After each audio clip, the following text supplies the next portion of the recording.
எல்லோருக்கும் வணக்கம். எனக்கு என்ன ஒரு பெரிய கொடுப்பனை அப்படின்னா, நான் இவர் என்னை கொஞ்சம் நக்கல் அடிப்பாரு. நீங்கள் ஒன்றும் கண்டுக்காரு.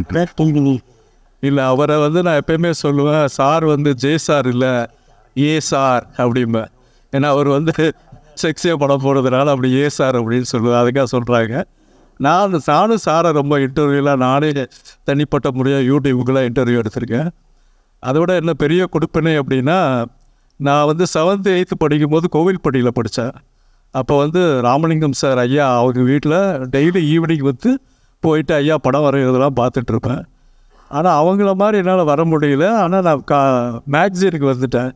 ஏன்னா அவங்க ஐயாட்ட நான் வந்து எப்போயுமே கேட்பேன், லக்ஷ்மி எப்போ பார்த்தாலும் உட்காந்துருக்காங்களே, வாக்கிங் போக மாட்டாங்களா, அப்படியே வரைகிறீங்களே, தாமரை பூவுக்கு ஒழிக்காதா, இந்த மாதிரி கொஸ்டின்ஸ் எல்லாம் கேட்டேன்.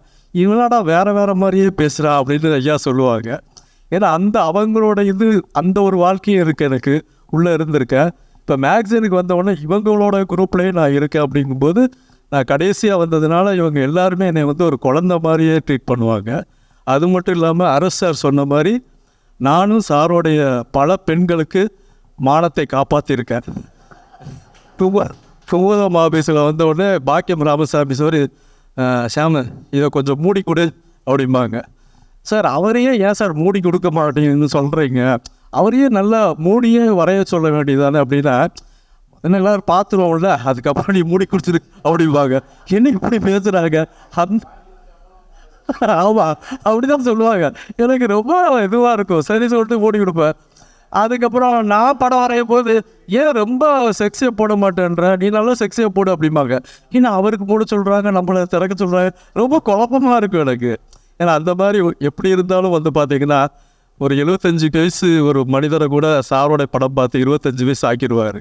அந்த மாதிரி ஒரு நல்ல ஒரு இளமை துள்ளலான ஒரு ஓவியர் ஐயா அவருங்க.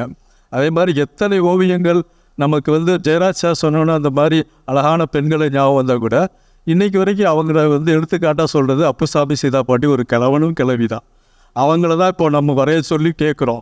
ஏன்னா அதுதான் இவரோட சாரோடைய ட்ரேட்மார்க்காகவே மாறிப்போச்சு. அது வந்து பார்த்திங்கன்னா, நம்ம என்ன தான் உள்ள அவர் இப்படி இருப்பாரோ அப்படி இருப்பாரோன்னு நினச்சா கூட அவர் உள்ளத்தில் அப்படி இல்லை. அவர் ரொம்ப குழந்த மாதிரி. ஏன்னா நான் வீட்டு பக்கத்து வீடு தான் அடிக்கடி போய் பார்த்து பேசிக்கிட்டு இருப்பேன் நான். அப்போ பேசும்போதெல்லாம் அவருக்கு தெரியும், அவரோட விஷயம் எதுவுமே வந்து ஒளிவு மறைவு இல்லாமல் பேசுவார். அந்த மாதிரி விஷயங்கள் இருக்கும்போது அவர் ஓவியம் எப்படி இருக்கும், ஒளிவு மறைவு இல்லாமல் தானே இருக்கும். அதனால் வந்து ஐயாவுடைய இன்றைய சூழ்நிலைக்கு வந்து நீங்கள் எப்படி வேணால் கேள்வி கேளுங்க, சூப்பராக பதில் சொல்லுவாங்க.